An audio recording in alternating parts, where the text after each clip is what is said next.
as you can probably imagine, I'm from a Hispanic family. So for us, family is very tight. It's very, you really don't even want to go outside of the city, let alone the state. So when I was going to seminary, first and foremost, my mother was pretty happy about it. She said, yeah, do whatever makes you feel happy. If that's what you feel called to, go ahead.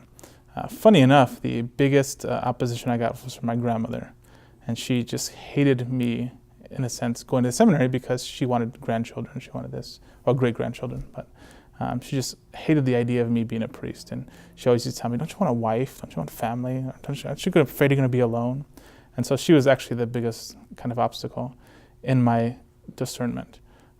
But as I was in the seminary more and more, and as they came to see me, during different functions, came to ordinations and things like that, they started opening up more and more to it.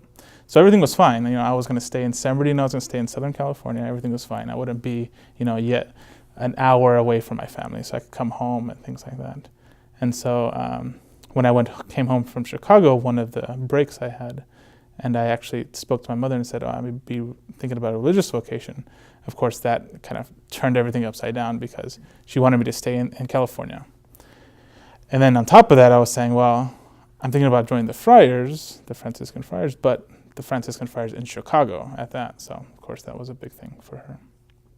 But I think the more and more that I was in the friars, the more and more time I was in, and the more and more they came to visit, the more and more they kind of are at ease with it. I remember the biggest moment was when I was at the House of Studies right after my first vows. So my family came from California for my vows, and we were standing in the hallway, and Brother Joseph came up to my mother, and they were talking, and my mother was saying, I was really worried about him being here in Chicago, him being away from the family, so on and so forth. And Brother Joseph said, well, you shouldn't think of it as you're losing a son, that you should think of it as you're gaining 50. And so that kind of put the perspective in my mother's mind, like, I'm not losing a son, I'm actually gaining more sons by my son, becoming part of the friars. And so that was a very good sense of relief for her.